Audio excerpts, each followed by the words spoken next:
Anish, thank you so much for joining me today. It's such a privilege to have you on. How's everything going? Yeah, good, good. I'm back home after a trip in Morocco and just relaxing in my house. And I'm glad to be back home and to do this interview with you because I don't know, it's exciting to meet new people and present to your viewers whatever Yeah, we're going to present. yeah. And so for the audience, Anish is talking to me from Portugal, outside of Lisbon, which I just found so glamorous and everything. And it's probably right. It's like no different than living anywhere else because you get used to it, right? Yeah, I don't see it as glamorous at all. I think it's actually the opposite. I think it's super humble because I live in a fishing village and all the guys are just these very basic fishermen, but I think it's beautiful because they're just very Right. simple in the way they live. And me, born in a city lifestyle, it's very new for me to kind of be in that kind of lifestyle. And yeah, I take a walk with my dog on the beach, and I walk, and they're all fishing there with their rods, and that's a hobby that I would like to do sometime. And I don't know, I have to learn it, but it's a completely different experience. Oh, well, I'm sure. I'm sure. So maybe glamorous isn't the right word. Just exotic. It's different. It's mysterious. It's kind of it's the unknown for all of those of us who've always lived in the United States and never haven't really had a chance to be abroad that much. But in any event, I want to hear about your backstory because I'm looking at your bio. You've got some really great experience, but I want to hear it from you. So please tell the audience where you came from and how you got to where you are today and what it is that you do. Yeah, sure. So I don't know how where to start because it's a long story, but it pretty much started when I was 25. I'm 42 years old. It started when I left my city of London where I was born to go traveling to Argentina, and I lived there, and I lived in Germany, and I lived in other countries all over the world. So I've been traveling the world for a very long time. Um, Basically, what was it? I think when I was 27, I ended up 25. I quit my job working in banking. I was fed up with it. I was absolutely drained because it wasn't what I wanted to do. And I sensed that in myself because I was successful on paper, but I wasn't fulfilled inside. So there was almost like emptiness inside. So I took that as a sign that I need to go and follow my heart or follow your deep purpose and where I need to go. And that's what led me to basically quit my job and break up my relationship in one day. I literally did it from one day to the next. Um, because one of my friends basically, I talked for this for years, and my friend basically coaxed me and said, "You're talking shit. You need to just bite the bullet." And I got so upset. I said, "Okay, I'm doing it." And I broke up with my girlfriend the next day. It was horrible, but I just booked a one way ticket, and I gave Well, my in the resignation. US, we say shit or get off the pot. Exactly, and I did say we call it, I call it just buying the bullet or burn the boat and just go and just don't even look back. And I took a one way Right. ticket to Buenos Aires and didn't know anyone there, didn't know the language. It was a complete unknown adventure. Set up a TV channel there, kind of a weird party channel in the early days of YouTube, going in nightclubs, going to all these weird parties and meeting interesting people. Went completely broke. In fact, I was nearly homeless. Had shingles. It was, and then for some reason, I took a trip to the mountains. I needed to take a trip to get away from everything. And then 3 days, I had this clarity about starting something, a business. But it wasn't even about making money. It was a decision I made because I had to ask my father for money at one point. I had savings, but I ran out. And I asked him for some money, but I knew I couldn't do that. I had to be independent in my finances. So that was the only decision, is just to be independent. That led me to start my business, which honestly I didn't really expect to make much money. I just honestly just wanted to be independent. But within a short amount of time, I actually ended up making seven figures. It shot up. I'm actually very surprised. And what I realized is that I was using my intuition a lot in this journey. I was using a lot of principles that I didn't realize until now, which I've written in my book, which is also what I want to talk about. But that led me to a point where I had a lot of outer success. I had a lot of outer success, money, glamorous life. After that period, I traveled even more. I moved to Berlin. I had a penthouse. And that's when the burnout started because I had a lot of our success, but then I was very empty inside. I probably had nearly like 80,000 coming in a month. My friend was saying to me, "You earn more money than everyone. You're doing so well." And I said to him, "I don't care. Like it doesn't matter. Like Doesn't I'm matter really if you're empty. I'm miserable. Yeah, I'm Yeah. miserable." And that led to me in my journey about finding about like who am I, like what do I want in my life. And I used various means like art. At the beginning it was art, writing, poetry, acting. And then there was a weird experience. Sorry, I hope I'm not talking too much about this, No, but I'm you're gonna, doing great. That's awesome. Yeah. I had a weird experience because I saw loads of therapists to understand what was going on in me because I had a lot of stuff bottled up. No one helped. So I had no kind of success in finding out what was happening with me. And then I think it was just after my 33rd birthday, I just decided to lie on the floor of my Berlin apartment. I locked everything. I stayed inside for 10 days and I just lied there and was just watching myself. Hmm. So the idea was just, look, I need to just find out what's happening inside me. It was just like, I need to go within. And it started with nothing. It was just my mind racing. I was completely numb from the neck down. And then suddenly I had a crack in my chest and everything just came up. All my grief, all my bottled up stuff, it all came up in one go. And that was the first kind of emotional, spiritual awakening I had. Almost by intuition. I don't know, I had no idea why I did it, but I knew I had to do it.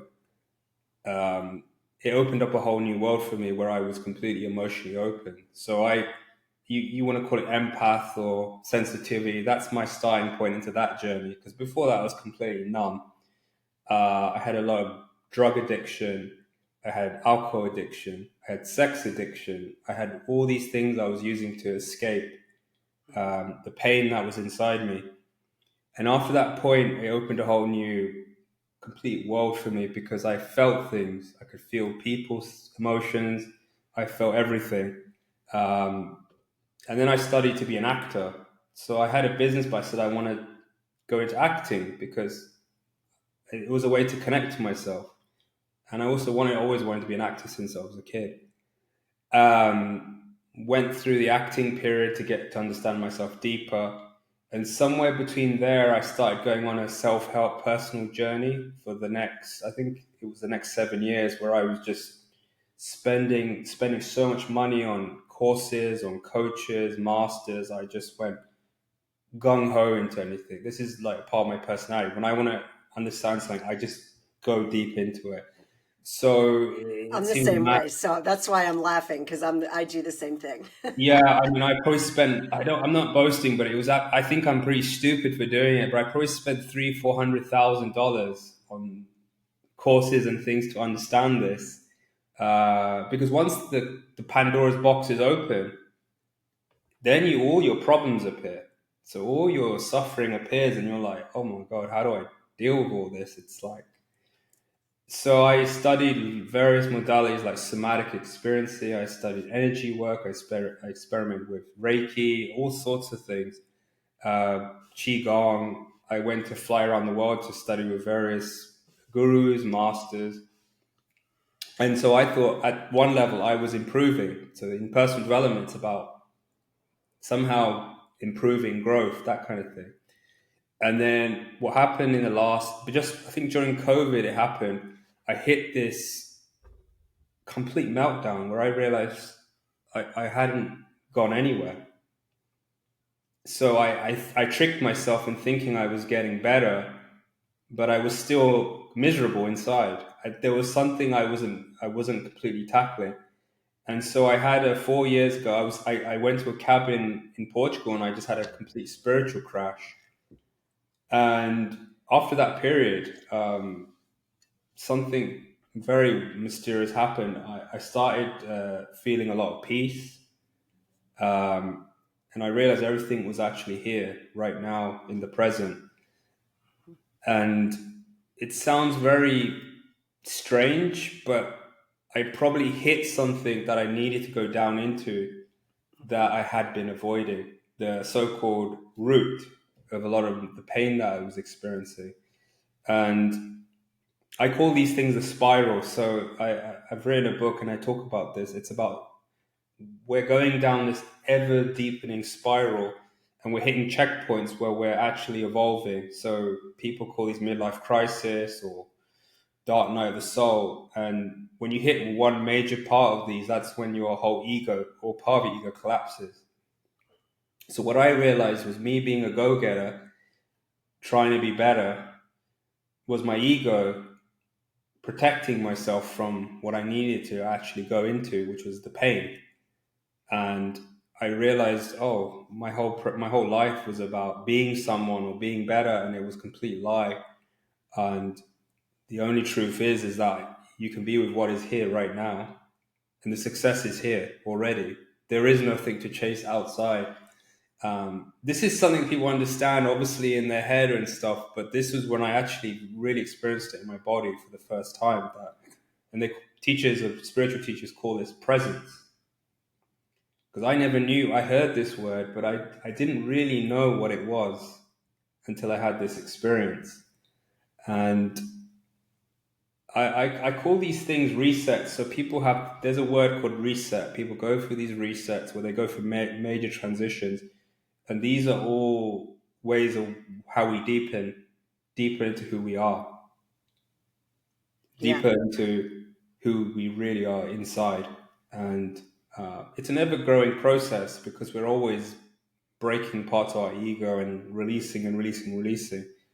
I don't think there is an end. I there think isn't an end. I don't think so. Yeah, people talk about enlightenment. I don't even think that's the point because it's an end goal. There is no end goal. So Right. Well, that's why I always say, happiness is a journey, it's not a destination. And everything that you're talking about is the way my opinion, what I believe, it's our soul's journey. And we're going to have periods of, really being low because your body's and your mind is figuring out things, and peeling the layers of the onion away, right? So what you've been doing is you've been peeling away these layers, and we're never done peeling those layers, right? And I mean, I don't mean this isn't a bad thing. I think it's a really good thing when you look at it from a different perspective, because I know for me, any time that things get really uncomfortable for me, I know that there's a breakthrough coming, because in order to grow, you have to be comfortable being uncomfortable. Growth cannot happen in the space of the comfort of, where you are. You yeah. have to break out of that comfort zone and really take that deep dive and figure it out and feel the pain, right? Because it's pain. It's a lot of fear. Most of it's fear, right? We have a lot of it's Wow. fear, because I don't know, Anish, for me, like, I feel like we're either experiencing love or we're experiencing pain, or fear, right? It's love or fear. You have consciousness or ego. Consciousness is love, ego is fear. Just to put it in some simple terms, but yeah, I mean, what you've been going through, a couple years ago, I said to one of my coaches, I'm like, am I done yet? Because I want to be done. I'm ready to be done. Like, I'm done. Can I just sit back and You wish. sit back and have a drink and sit on the beach and be like, okay, I'm done? A bottle of whiskey, No, yeah. no, it's not that simple. No, I mean it sucks because yeah, I would like. I made a joke. I said sometimes I just would like to not even do any of this. I just want a bottle of whiskey and forget about it. Like, why did I open that box? Like, I wish I never Right. opened it. Tell But me about it, right? yeah, but I gotta say, I've never felt this fulfilled, and this is another weird word to say, because it's not something I can necessarily talk about. It's a felt sense. I mean, I had a lot of heaviness on me for a very long time. You might call that depression. You might call that other stuff, but I had a heaviness that was with me for since I was a kid, and now Yeah. I feel so much lighter, and I find pleasure in the most simplest things. I could be walking across some, I could be in a cafe and sitting there in pure bliss, and I don't know, it's bliss, it's peace.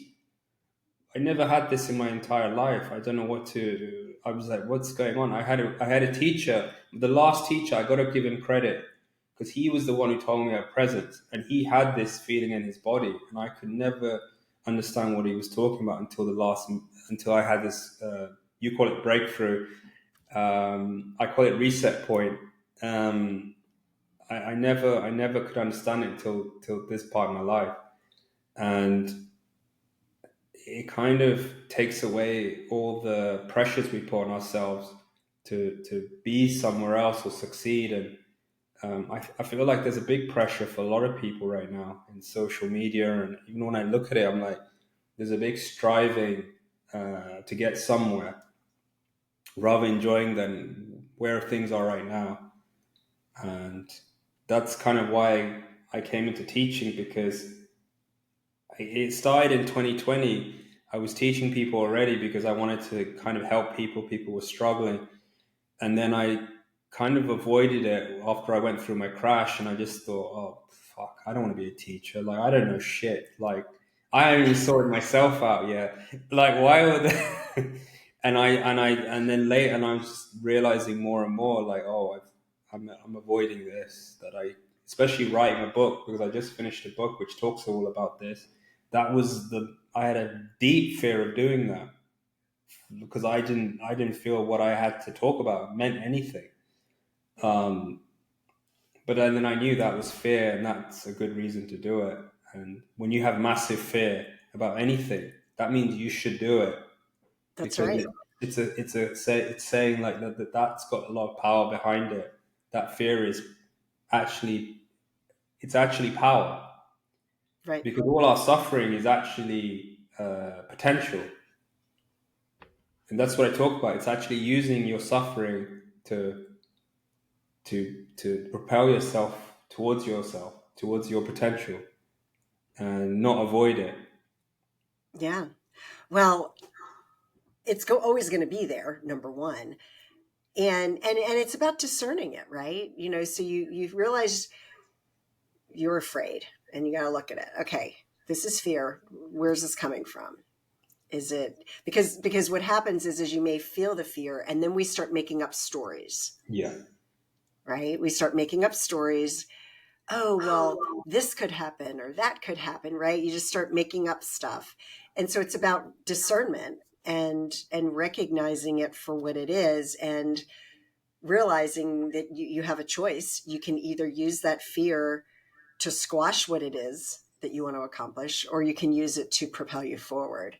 And say fear, like what I do is I'm like, I actually put a face to it because I know that for me in particular, my fear comes from childhood trauma for the most Hmm. part. And I think that's probably true for everybody, but I'm not going to, you know, say that's across the board. I just know for me personally, that's where it comes from. So it has a name, which is the name that my father gave me. It was my nickname when I was a little girl. And I just tell her, I would like, get in the back seat, put your seatbelt on, because I'm driving. I'm in charge. You can just sit back there and come along with me, but you're not going to control me and you're not going to drive. I'm the driver. you know? And I just kind of, I like visualization, and it's a tool that people can use to, to help them.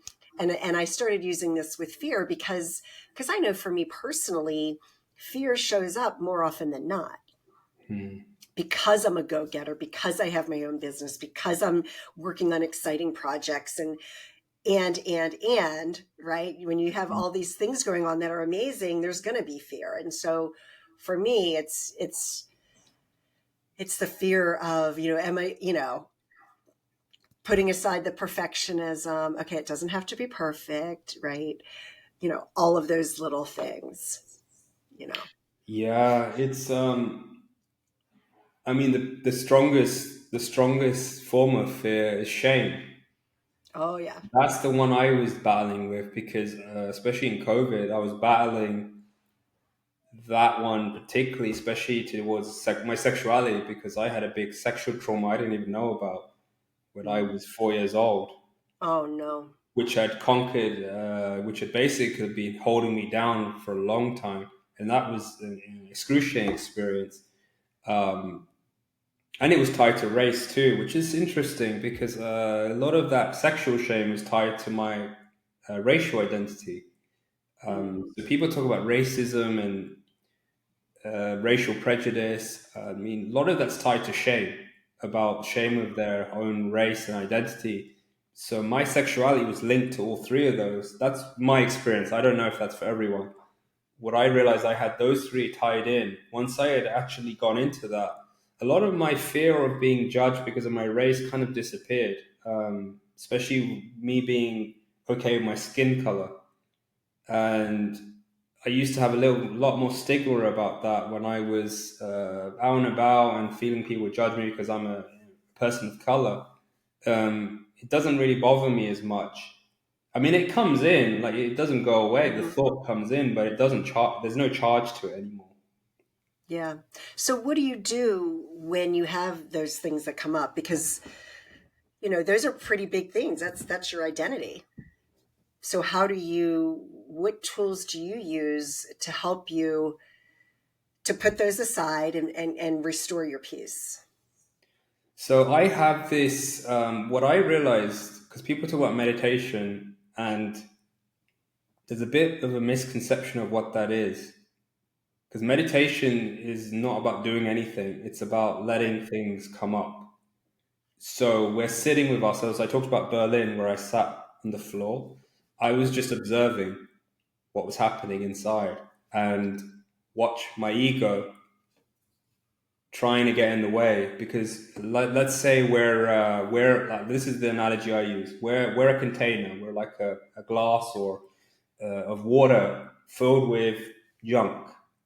Let's say these are emotions, traumas, thoughts, whatever. We have a lid on top of that water. Let's say that the water wants to just come up. It Hmm. naturally just wants to come up. The lid will Right. stop it. So it's like a cooker like this. That lid is the ego. So in meditation, or what I talk about a lot in the book is that it's about watching, being with the feelings, being with the thoughts, but also seeing what the ego is doing in reaction to those thoughts and emotions, and not about controlling or label as good or bad because that's what we do. We think ego's evil. It's not it's not evil. It's just a mechanism. You're Right. watching that, and with that awareness, that automatically allows things to come up, and it will just come up on its own. You don't have to do anything. Yeah. Oh, you don't.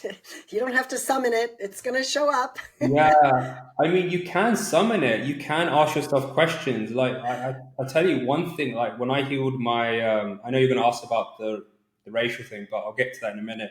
But for example, I was an alcoholic. I'm British, so in our culture, we all have we drank. We come with a background of drinking. I couldn't Yeah. shake this problem for years. I tried to use willpower.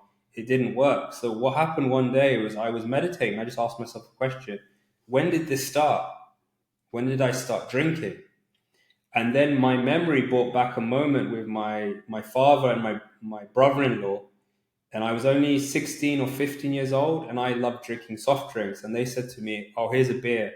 You're a real man if you drink." Mm. And I didn't even want it, but they're saying, "Oh no, you're a real man if you drink."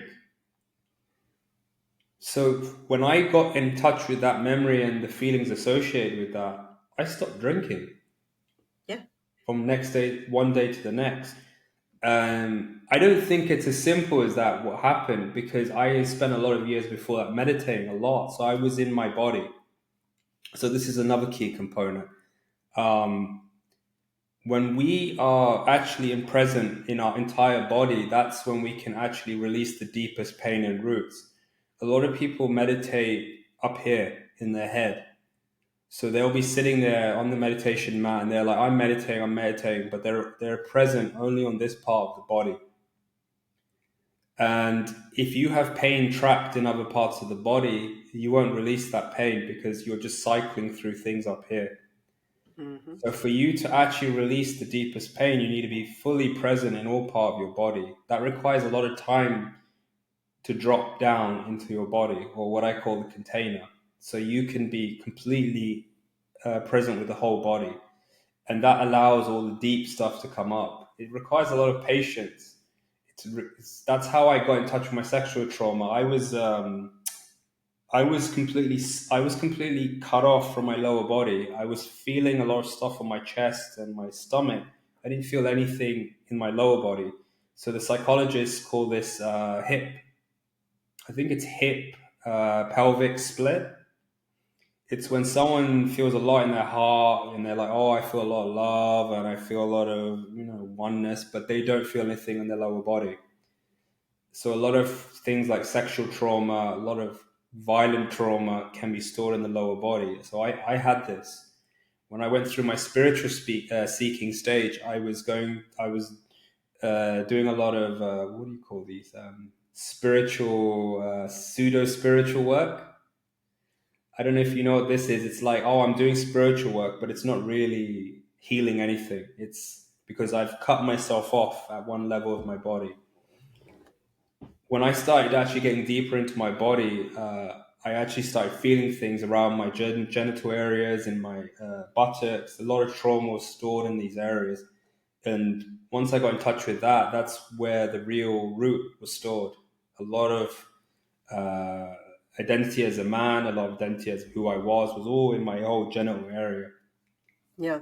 Well, yeah, because if you had that sexual trauma, then that would definitely affect you Yeah. on a very deep level. Yeah, for sure. So when you got in touch with that, was this all through visualization? Like, because for me, no. Okay, so I'll just let you go ahead and explain. No, no, it's to be absolutely present with what is happening right now, right here. There's no, so this is how I would say it. The, the real work is very simple. It's very simple, but it's very hard. Right. Because the reason why is because then you will feel pain. And people do not want to feel pain. They want to find a magical way to feel happy, and it doesn't work like that. It can be excruciating, and it was excruciating for me. Like I mean, when I had to feel this pain, the closest I can describe it was like I could feel battery acid in my whole lower body. It was like almost like everything was burning up in agonizing pain, and yeah, it was pretty awful. But that was because I had to be completely present with what was right there, right here, and right now. And that's incredibly difficult to do. It's very difficult for a lot of people to do that. They would rather find a solution that's magical or easier or kind of circumvents that, because a lot of these things I call complicated solutions. A lot of these things out there, which I did, but I realized the true work is very simple. It's actually so simple that it's not easy for people to do. So you felt the pain, and did you just sit and like, did you? I guess when I was saying visualizing, were you like sending love to the pain, or like what was that experience like? Did you just sit in pain until it diminished? I was feeling it. So feeling is just being with it, and it's Just about being with it. being with it. And And then yeah, how long did it take for it to dissipate?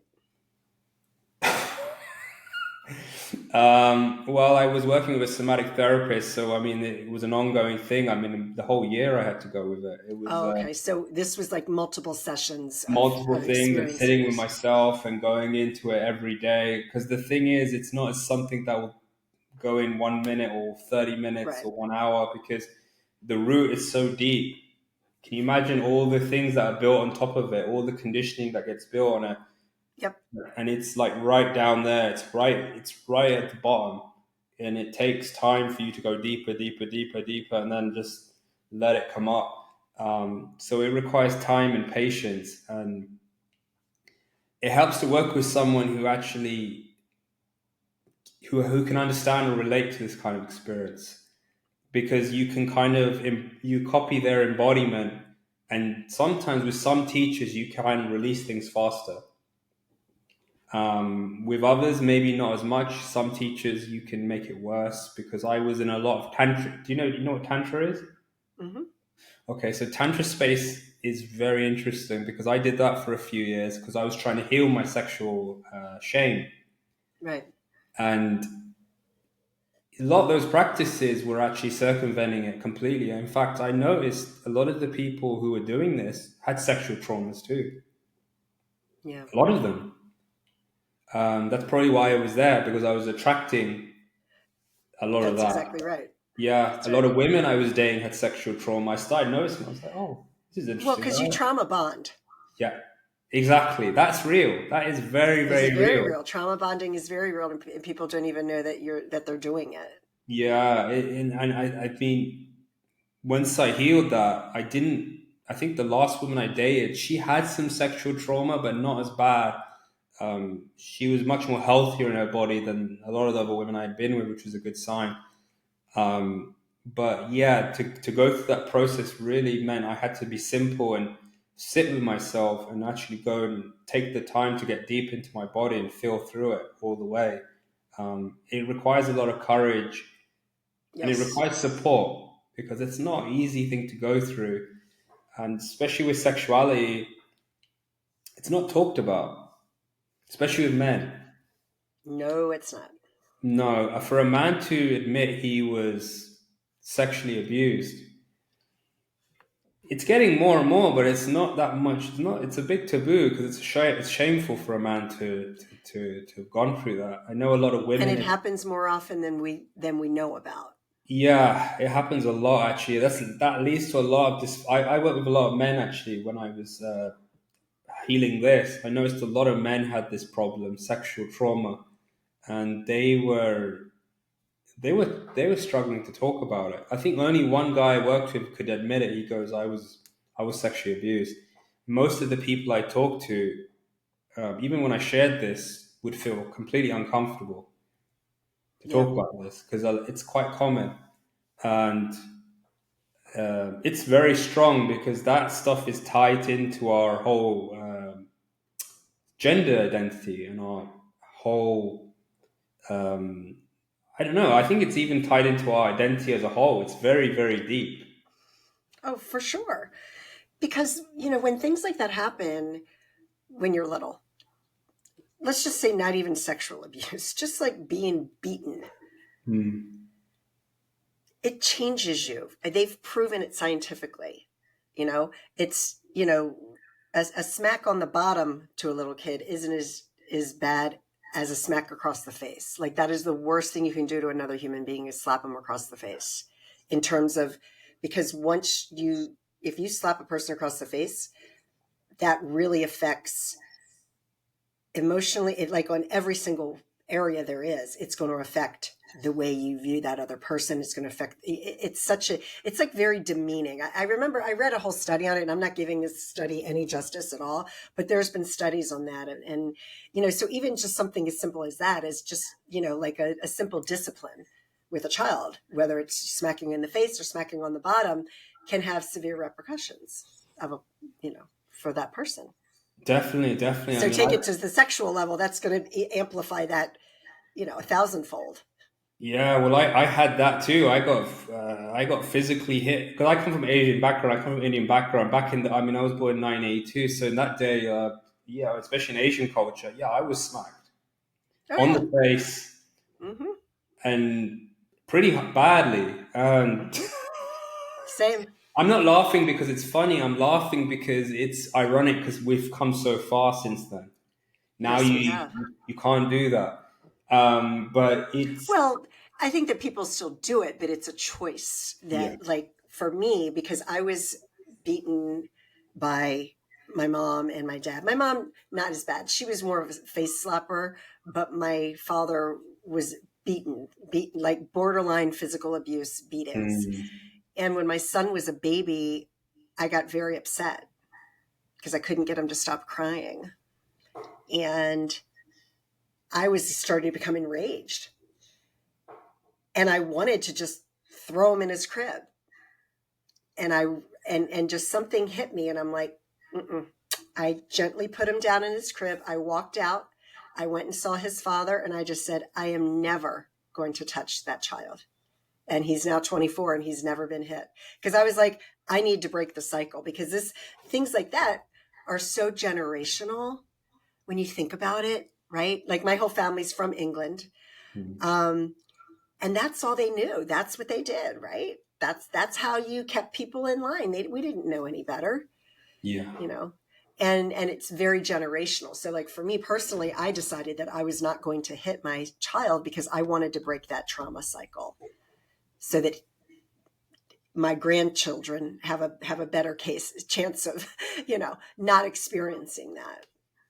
That's a really beautiful story. I'm glad you shared that because you became aware of the pain or the thing, the reaction to something Yeah. because it probably triggered something in you when the baby was crying because you're like kind of a Yeah. control. I want to control this, and that's how I know how to control it through that. And you were seeing it, and you took a yeah, you said a different choice. I just made a different choice. Yeah. Yeah, and you Yeah. at the same time you're healing something underneath. Well, hopefully, if you're feeling through it, Right. sometimes people just push it down, and it's still there. Oh, no. I've been doing this work over 35 years now, I can Anish. So imagine. no, I read it's your been a bio. long, Yeah, you've done a lot of work, which is I've very done but inspirational. it's ongoing, you just keep, so yeah. So tell us, we're almost out of time here, Anish, but tell us about your book, and when is that going to be coming out? Yeah, so I actually have it here. Can I show it? Please. It's this book. I don't know if it's this Oh, one. Reset Point. Oh my God, that's a beautiful cover. Life Thank. Force Principles. Hold it Oh, back up. I'm going to read it. Life Force Principles to Empower Outliers for Lasting Success. I love that. Reset Point. That is a beautiful cover. I love it. thank you. Yeah, I ran a video agency for years. I love design and I'm an artist, so I'm Yeah. super fussy when it comes to things. But I like the clearness because it represents the thing I was talking about, simplicity. I use this word outliers because this is an interesting word. I use this word because I feel like we're all very unique in who we are. And Hmm. I encourage people to follow their own independent path. I know there's a trend now to follow this and that and X, Y, and Z, but I really implore people to go deep into themselves and be who they are. Easier said than done because it's very easy to copy and compare and all this shit. But I think it's very important to be yourself. That's why I use the word outlier. Outlier is someone who probably has got his own views and they have their own way of seeing things. And the whole book is about allowing yourself to go deep and to trust your own instincts and to trust your intuition and to follow your own path. And that uses a lot of these 10 principles that I extracted from my whole experiences since I was 25. And it's actually quite systematic with the way I've written it. I didn't know how to write it. It was very intuitively written. So the whole book follows 10 principles, and there's a whole system with exercises which you can use to go deep in yourself, to set goals which are authentic to you, and yeah, move towards that. So it's not just a book which is, you read it and it's, this and that. It actually has concrete things to do, or should I say, to allow, Yeah. because it's not about doing anything. It's actually Right. about letting things come up and allowing yourself to find the answer inside. I love it. I love it. That's beautiful. Well, you were talking about, now, people are following others and comparing themselves to others and this and that. They're now saying that, love used to be the highest frequency state. Now they're saying authenticity is even higher. And it's about finding that authenticity. And when you can always come from a state of authenticity, you know, that is when we are really at our highest frequency. Yeah, and that's peace. Yeah. Yeah. A lot of the references I make in the book is about a book, one of my favorite books called Letting Go by David R. Hawkins, and he talks about the emotional scale. Oh yeah. Yeah. I And the love David highest is Hawkins' peace. work. It's peace is the highest. It's which sages live Yeah. 100% in this energy. Yeah, and it's authenticity because we are peace inside. We are authentic. Our authenticity is 100% peace, being here, and yeah, that's a big. To be 100% peaceful, it takes a lot of It takes a time. lot. And I think that I know everyone is capable of experiencing moments of peace. It's about learning how to work through everything and making those decisions and choosing in the moment. Yeah, When something's just, you know, you're triggered, make a different choice, because we're triggered and you can choose to go down the rabbit hole and follow the trigger, or you can choose to be like, okay, let's look at this with some neutrality. yeah. I think a lot of the times the so-called trauma comes up in the present. That's why they use this word present, because a lot of your pain comes up and sometimes it's healed in the moment. They say like the the idea is it's everything is already here and now. Everything, freedom, alignment, whatever you call it, it's already here. It's already here in the moment. When something comes up, we can accept it or we don't accept it. Because acceptance is the key to peace. Yeah. That's why with alcoholics, they have the 12 steps. One of the steps, I think it's right at the end, is acceptance. One of the final steps is acceptance because they have to get to the point where they're just accepting that they have a Yeah. problem. Yeah. Yeah, exactly. I mean, acceptance is a huge part in recovery. Um, yeah. Is there anything else that you'd like to share with the audience, and also share how they can find you, Yeah, um, sure.